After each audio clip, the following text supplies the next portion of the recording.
frequency of 52 megacycles by authority of the Federal Communications Commission. A test program follows.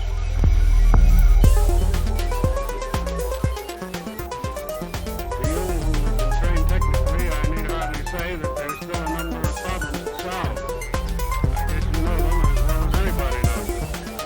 But I think we've proceeded far enough to justify the statement, at least, that these technical problems are not insurmountable.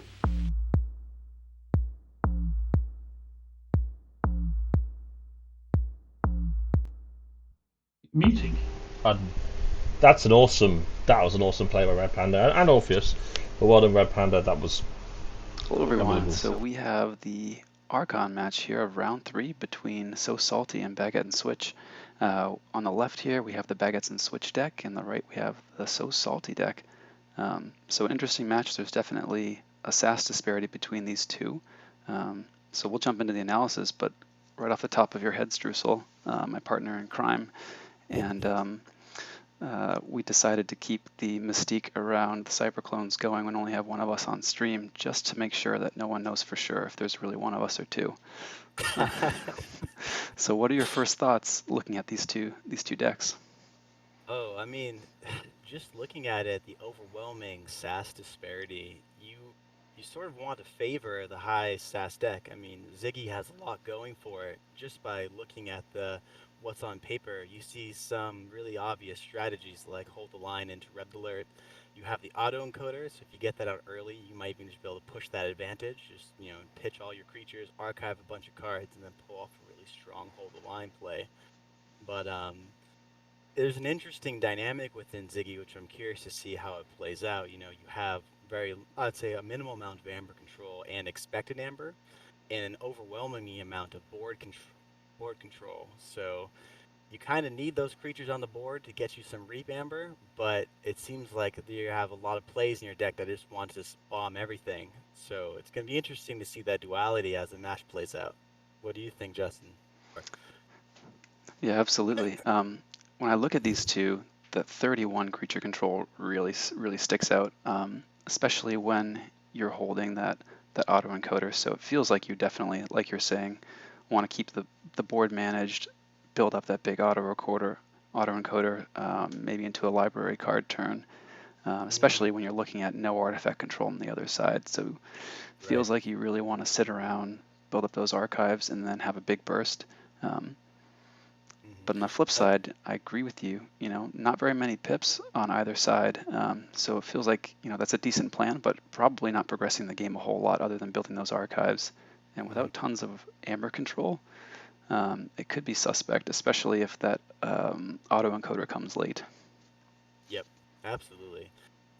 And like other cards that it feels like you want to get from the board to close out the game, like Obsidian Forge really kind of pulls at that high board control you have Ziggy. So it's going to be interesting to see if, at a certain point there's going to be a pivoting point where they decide not to, or just start pitching the gateways, pitching all the board control tools, and start playing for creatures and trying to push towards the finish line. But keeping those creatures on the board against Kano might be a liability. It's just those double cleansing waves. It seems like that the expected amber seems around 22, which is higher than Ziggy, but if those creatures are left dangling around, those waves get you much more amber than it's even predicted. So it's going to be interesting to see, especially with the low amount of amber control. Like if you have a high burst term out of Kana, I'm not even sure how you come back from that. Yeah, it does feel like if you allow a large cleansing wave, that's going to be big trouble.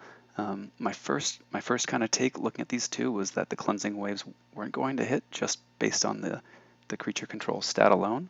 But going back, it makes me wonder. I mean, you've got the 2 gateway to this, you've got Skixuno, you've got standardized testing, you've got mind over matter to just wipe the board. The red alerts get to be a little suspect, and same with subdue, putting some damage on. I think the subdues, you're almost looking to hit something that's got armor when you've got a few of those in Sanctum. So it'll be interesting to see if the red alerts get played at all, and whether or not the gateways, those chains are going to matter.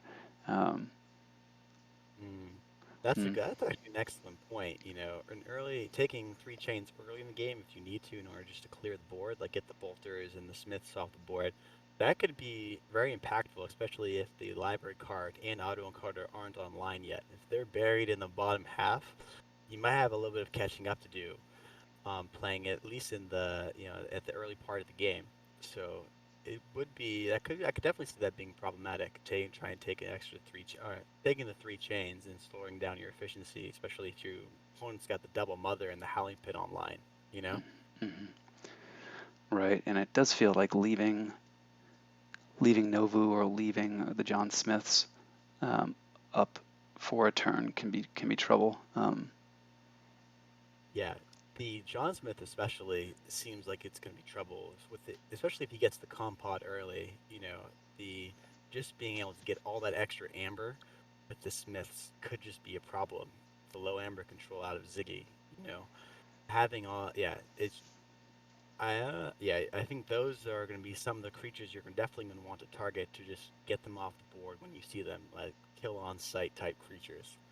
The bolters and the grabber jammers you might be able to just let live. I mean, even the jammer might even be a good target for the subdue. You just get that stun, don't put the damage on it, and then you sort of take them offline until this Kasuno or the gateway comes around. Mm-hmm. Yep, absolutely. Absolutely. The other interesting thing is I'm curious, if you look at Kana, it has like 11 amber control, but a lot of that's capture. I mean, if you outside of the psychic network and the neurosiphon and the principal, which is still a lot of amber control, but you have the Sequest, Raiding Knight, Tabris, the double Dexter. A lot of that stuff is really skeptical when you're looking at mind over matter, things that can just take them off the board and put them into the archive, or even just mass amber control in general. So I wonder how much that capture is really going to come into play here. No, it does feel like that 11 might be a little inflated in this matchup for sure. Mm-hmm. Interesting. So I guess question for you then is, do you kind of believe the SAS disparity here? I think even given that it looks like Kana has some outs to play with, I'd probably still favor Ziggy, but I don't think that it's, at least my personal take is, I don't think it's as far apart as the numbers here would suggest. Definitely. In this matchup particularly, they don't seem that far apart. It seems that a lot of Kana's strengths play into Ziggy's weaknesses, and that might just get exploited in this matchup.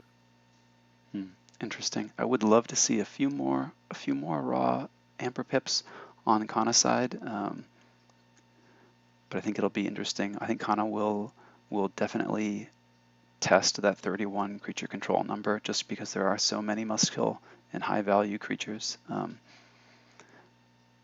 But yeah, it's funny.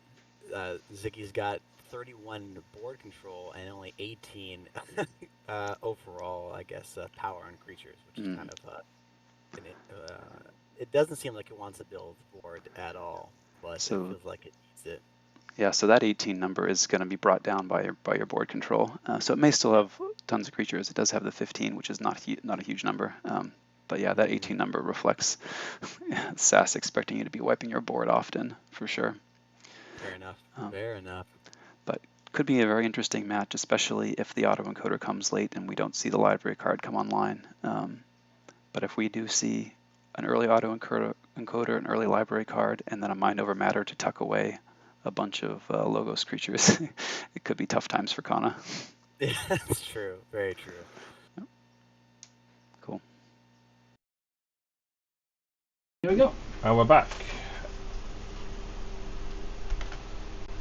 Oh, standard turn 1 for Ultimo here. We've got a mother, and we've got a daughter. Haven't we seen mother like daughter? No, Researcher Smoko coming in first. Very interesting choice for the adults. I guess that's going to make the standardized testing a lot stronger rather than risking the daughter for the extra card draw. Because mother, time mechanic, and yeah, straight back into Logos. You run the Smoko into whenever you want, and then standardized testing deals with the board. Very nicely done. Mind over matter, a very interesting. So again, we see the mouse come in. We just see John Smith. The second network gets held. Ultimo making sure that these dexters do not see play. Lethal Mayhem. Stirring Grave, archiving the research for Smoko. Holding the Strixo. Odd Claw, even Ivan, Dimension Door can be very powerful here. Fading Night. Blinding Light, however, making Dimension Door a bit weaker. Only a bit. Like a tiny amount. Goes into Logos. Ditches the Dimension Door using Auto Coder to archive. So not looking to go for the long play. Odd Claw, even Ivan, gets Research Smoko. Discombobulator on Research Smoko. Interesting. I don't think Ultimo. What was you say? I said it doesn't matter too much which you put the discombobulator on. Well, it makes it whichever one you put it on makes it a bigger threat, but putting it on the Research Smoko does make a lot more sense. Goes into Logos. Steals one. Ultimo goes, that's fine, I can steal it back. Plays Daughter. Are we going to see Research Smoko go into... We do. Research Smoko takes out the Grabber Jammer. Go for the archive, but stealing can now happen. Now this is the issue. Compod is in play, but we can't see it. So Ready steals 2 with Psychic Network. Research Smoko would have prevented that. Very nice combination from Ultimo. Very nice. Purges Daughter is going to stop that extra draw. Deals an extra 2 damage, and now Ultimo focus on 7, completely flipping the script on the Litops. Perfect. Very nice mouse turn. Soul Keeper comes down. We're going to see discards Double Doom, but plays the stroke, so wipes the board, and we'll go. Here comes Sanctum. Capture 1, Inspiration, Reap, take hostage. Just rushing ahead, play KOTE, play cards in hand, and win the good old KOTE strategy. Plays Red Alert, doesn't really do anything. Subdues gonna be question. Access denied, so just going for the basically going up to 6. No suppression in hand, which means that he is gonna go through. But same it can be said for Ultimo's second key. Plays the Howling Pit, drops to 7. And Litops can't stop this second key. We'll be in a strong position to stop it next turn with the Obsidian Forge Fiend combination. And now we see Hold the Line. Hold the Line is a card you do not see played that often. Remind me of the card. Hold the Line, draw 1 card for each creature your opponent has in excess of you. Wow. It is an efficiency version of Red Alert. I do love this card. So we see no Siphon coming, which does actually steal. We see John Smith get archived, and we see an Efforts and Principle ready to go if Litops does get too far ahead. Bounces Compound back to hand, not realising that, unable to see what Ultimo says. It goes, thanks, you just give me 2 extra damage on my Orbital Bombardment. So here comes Orbital Bombardment. So does lose 1 amber to steal of the Fiend. Uses Squawk into Ready. Motion Support wipes the board. Now Litops has got 4 cards in archive, one of which I do believe is Red Alert. There it is. Yeah, it's all the Star Lines. Plays Red Alert first before Hold the Line. Should have played Hold the Line first to draw 2 cards over 1. But now we see everything coming down. Away team could be huge here. You put the stun on the away team because when away team is destroyed, all upgrades become archived. Up to 6. The question is, does Ultimo care about it? I don't think he does. I think he wants to balloon now as high as he can. You go for the efficiency play. Could have prevented the key by going Logos and drawing extra cards. And look at this Mars. So salty, are just blessed by the god of Mars. Orbital Bound back in hand. Ammonia Clouds, Grab Gemma preventing even if Litops is able to get to 6, which he is. But Grab Gemma does not care about that. Orbital Bombardment 2 to away team, 2 to both secure droids. Then the Ammonia Clouds wipes the field, plays the Gravigemma, plays the Bolter, and one card in archive. It needs to be an amber reduction. Litops almost had that if it hadn't been for the Gravigemma. Well done, Ultimo taking this 3-0, and there's the sad cry of Pepe.